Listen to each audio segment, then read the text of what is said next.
I know it's been a few weeks because of the Christmas season and all those different things that kind of lined up just right for us to miss a few Sunday nights in a row. But we are in Genesis chapter 4. And the last thing we talked about was Cain and Abel, the first murder that we see in Scripture. And we're going to kind of piggyback off that and go into further relationships of Cain and where it fits into. Because if you remember right, he was driven east of Eden. So Adam and Eve were taken out of the garden. Well, Cain was taken and he was removed completely from Eden itself. Kind of this leaving further and further away from God aspect. We always talk about, well, he was given a mark for protection. We don't know what that mark is. And just to be honest, since the flood took out everybody but 8 people, we wouldn't have that mark since Noah came from the line of Seth and not the line of Cain here. So just want to point that out. But let's go to the children of Cain because we're going to get into more origin stories aspect, kind of where things came from, just giving us a good idea of what God did and through whom it came about. So this is Genesis chapter 4, verse 17. Genesis chapter 4 and verse 17. Cain had relations with his wife, and she conceived and gave birth to Enoch. And he built a city, and called the name of the city Enoch, after the name of his son. Now to Enoch was born Irad, and Irad became the father of Mehujael, and Mehujael became the father of Methushael, and Methushael became the father of Lamech.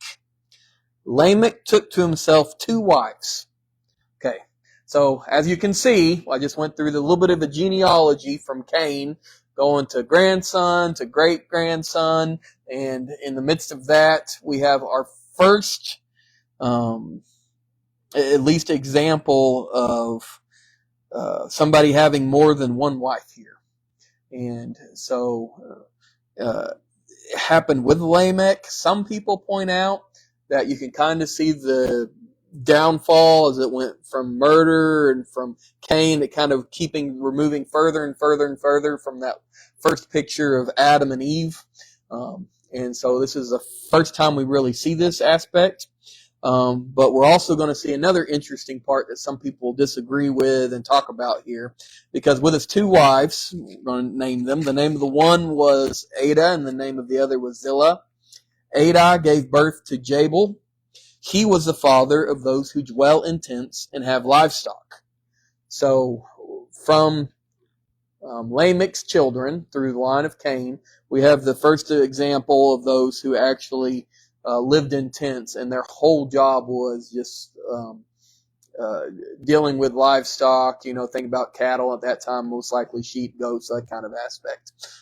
So that came with Ada. He's the first one that taught and lived in that way. Verse 21, his brother's name was Jubal, and here's an interesting thing. What was Jubal's first, what he brought in this origin story was instruments. He had the lyre and the pipe.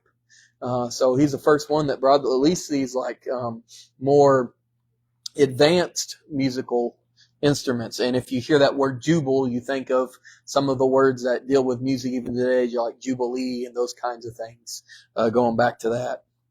And then after that, we have Zillah, and she also gave birth to Tubal-Cain, the forger of all implements of bronze and iron. So we have the first ones that really went into taking metals and making different types of tools and even possibly weapons through those, both bronze and iron. And then the sister of Tubal-Cain was Naamah. Now, Lamech said to his wives, this is an interesting story here. Lamech said to his wives, Ada and Zillah, listen to my voice, you wives of Lamech. Give heed to my speech, for I have killed a man for wounding me, and a boy for striking me. If Cain is avenged 7-fold, then Lamech 77-fold. Okay, now, this is written in Hebrew poetry, And so we've got a parallelism here. So it's not the idea that he killed a man and then he killed a boy on top of it. It's meaning the same event to add emphasis to it. So this was the first aspect, and many people argue this is the first aspect of what we would consider self-defense. Because he goes on and says in verse 24, if Cain is avenged sevenfold, then Lamech 77-fold. And so what at least his argument is, if Cain purposely murdered somebody, and if anybody were to kill him, he'd be avenged 7 times. Well, here I am, and I had a reason to kill. So if somebody comes after me because of this self-defense, then God will avenge me 70 times 7. Okay. Now that is very possibly how this is meant to show that, and kind of has this idea throughout the rest of the Old Testament, that if you are defending yourself, there is more credence or more justification in the death of another compared to like what Cain did. And so that's possibly why we have this as part of an origin story, given the idea of self-defense in Scripture, that it's okayed. Now, there are others, and kind of more of the minority, that say this is just further downfall of human history.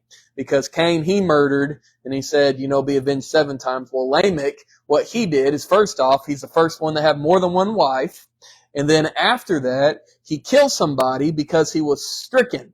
And it doesn't exactly say self-defense. It could have been the possibility that he got hit, and so he went back and added to what the man did to him and killed him out of revenge. And so some people argue that this is not talking about self-defense, that this is actually just talking about how man has gotten further and further and further away from Eden. Both of those interpretations are very possible in Genesis chapter 4 here. It fits kind of with where we've been going, that this might be a worse thing and not just talking about self-defense. I kind of lean towards that Lamech was actually just showing the downfall and getting further and further from what God intended to begin with. That kind of fits with Adam and Eve getting taken out of Eden, and then, or the Garden of Eden, and then Cain getting taken out of Eden, and then it just keeps getting kind of worse and worse and worse. So it's very possible. But either way, we don't see God saying he would avenge Lamech 70 times 7. We say Lamech saying that God was going to avenge him 70 times 7. So just,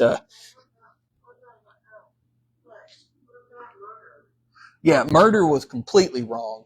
When that goes back to what we talked about last time we were in Genesis, where we have Cain and Abel. Remember, the brother got mad and killed Abel because he was jealous, and God was like, Abel's blood is crying from the ground. How could you do such an injustice? And so it was very, very bad. Murder was very, very bad. The question is, well, if somebody is fighting you and you're protecting yourself and kill them to protect yourself, that might be what this is talking about. And that's why we're bringing up murder. Uh-huh.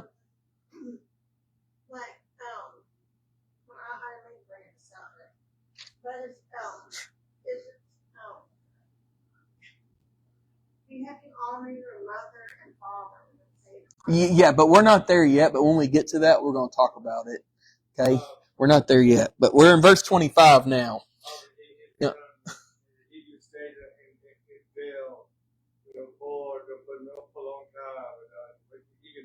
Yes. Yeah.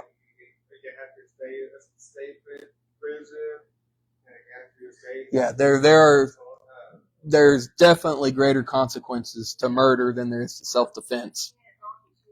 Yep. So now let's go to verse 25.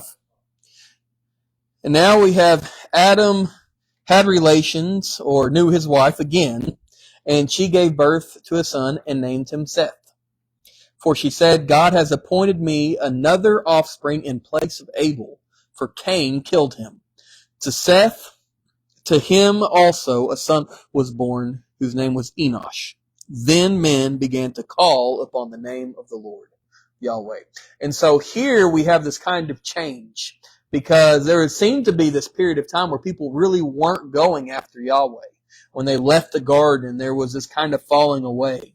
But it says after Seth was born, it was almost like this replacement aspect of Abel and his righteousness and him being pleasing to God. Well, it seems like Seth was pleasing to God, and it was after Seth's birth and then his grandchildren where people started turning back to their maker and their creator. And so that's kind of an important little segue to what we're going to have in the next chapter.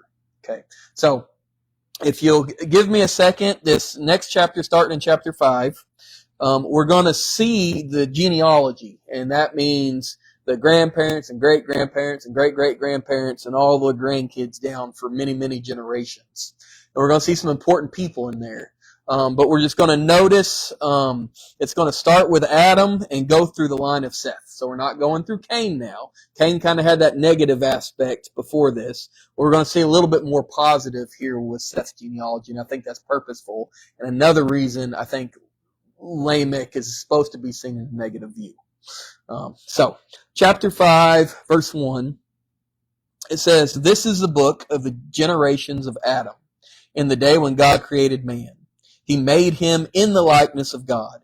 He created them male and female, and he blessed them and named them man in the day when they were created. When Adam had lived 130 years, he became the father of a son in his own likeness, according to his image, and named him Seth. Then the days of Adam, after he became the father of Seth, were 800 years, and he had other sons and daughters. So all the days that Adam lived were 930 years, and he died. Seth lived 105 years and became the father of Enosh. Then Seth lived 807 years, and he became the father of Enosh, and he had other sons and daughters. So all the days of Seth were 912 years, and he died. Enosh lived 90 years and became the father of Kenan. Then Enosh lived 815 years after he became the father of Kenan, and he had other sons and daughters. So all the days of Enosh were 905 years, and he died. Kenan lived 70 years and became the father of Mahalalel. And Kenan lived 840 years, and he became the father of Mahalalel, and he had other sons and daughters. So all the days of Kenan were 910 years, and he died. Mahalalel lived 65 years and became the father of Jared. And Mahalalel lived 830 years after he became the father of Jared, and he had other sons and daughters. So all the days of Mahalalel were 895 years, and he died. Jared lived 162 years and became the father of Enoch. And Jared lived 800 years after he became the father of Enoch, and he had other sons and daughters. So all the days of Jared were 962 years, and he died. Enoch lived 65 years and became the father of Methuselah.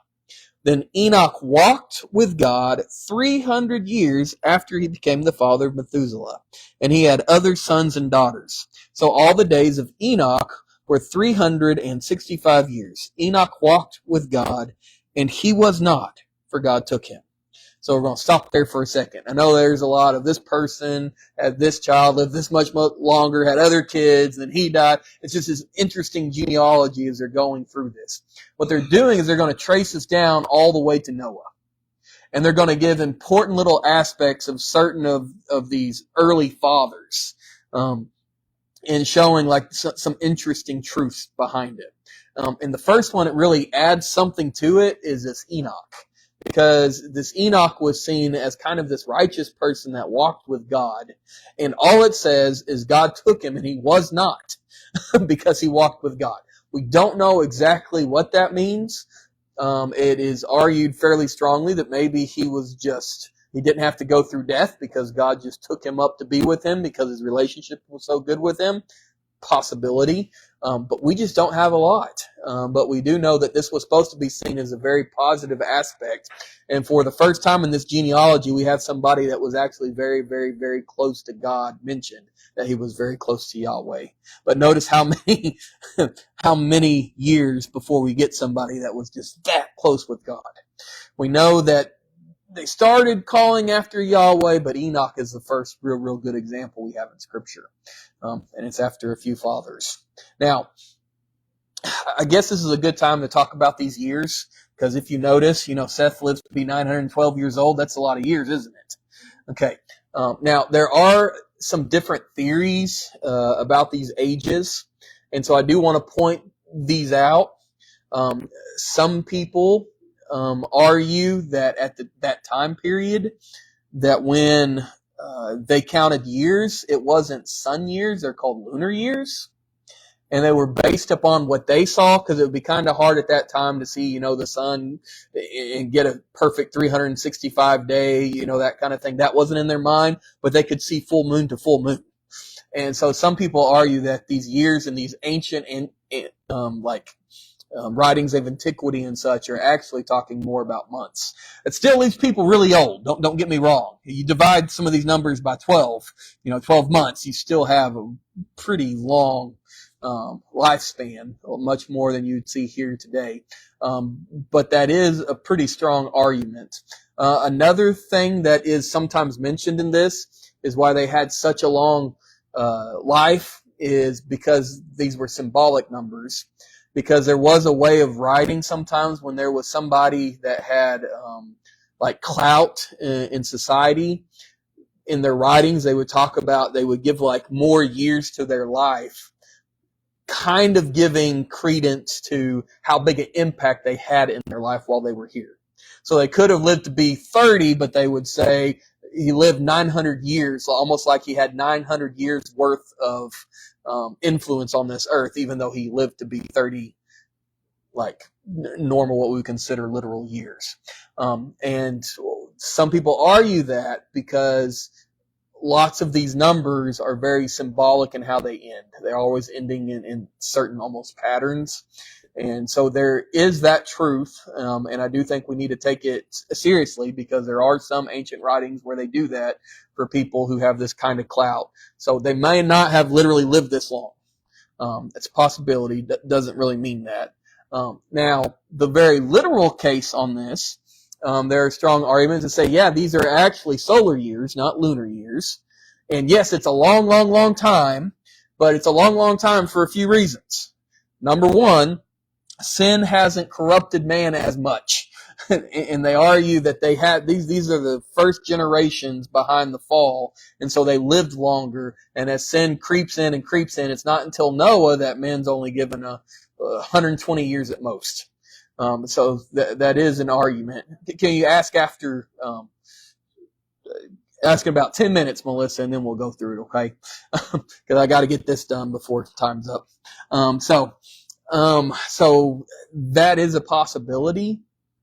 That it's a sin issue.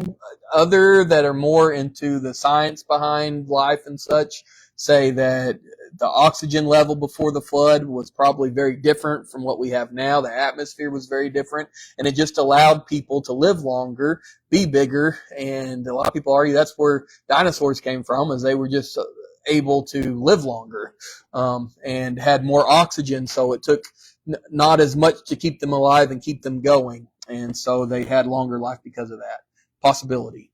Because we really don't see lifespans really shorten down, even though some people live quite a bit longer than normal after the flood.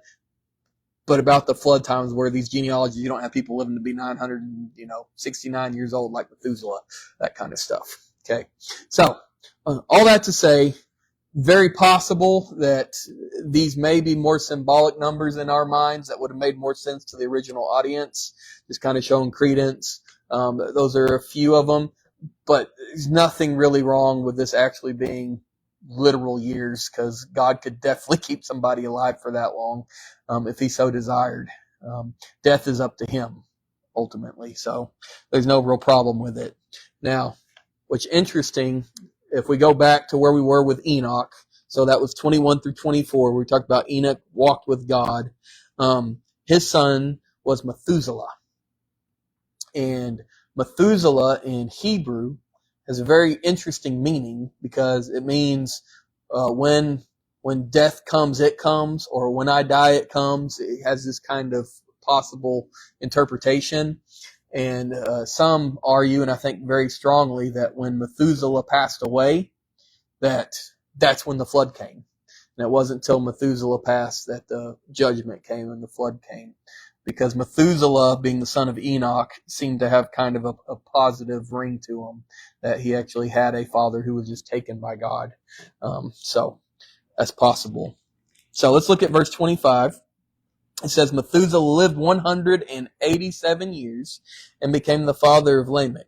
And Methuselah lived 782 years, and he became the father of Lamech, and he had other sons and daughters. So all the days of Methuselah were 969 years, and he died.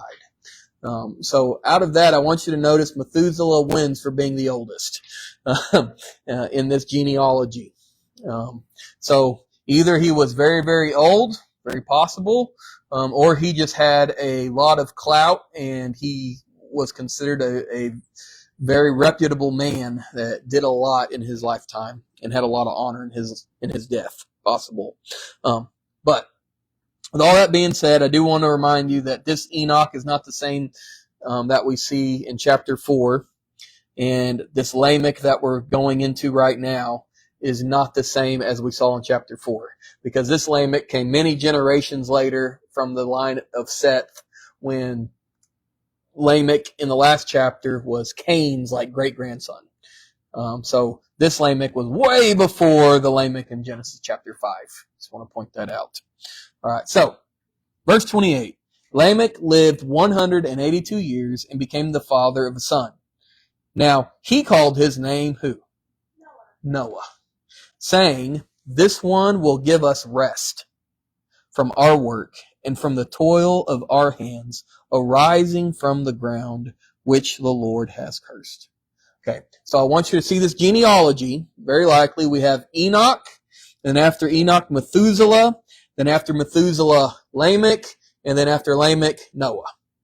Now, I don't want to get too technical. Sometimes people argue that in genealogies it's only giving the highlights of the most important, the son of, the son of, the son of, and that can be very, very true, and that is very, very likely when you have so-and-so begot so-and-so, so-and-so begot so-and-so. But it's less likely here because it gives a year when they were born.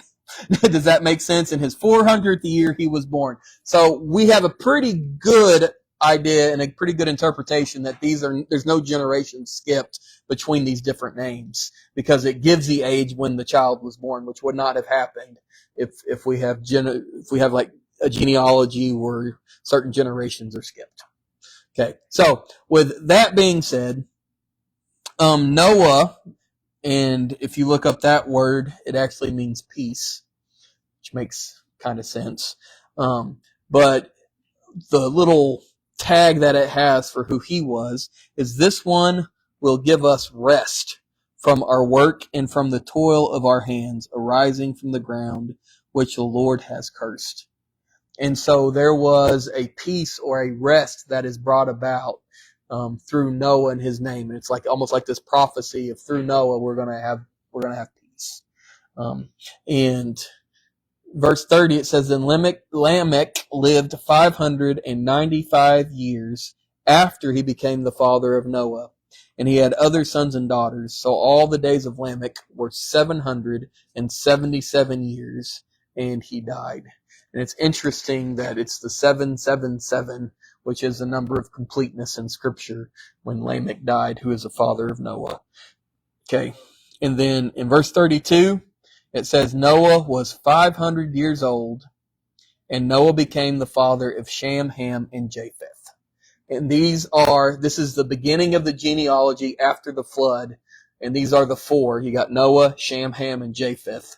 We'll find out in chapter 6 are the only men alive after the flood. So this is post-flood genealogy beginnings with verse 32.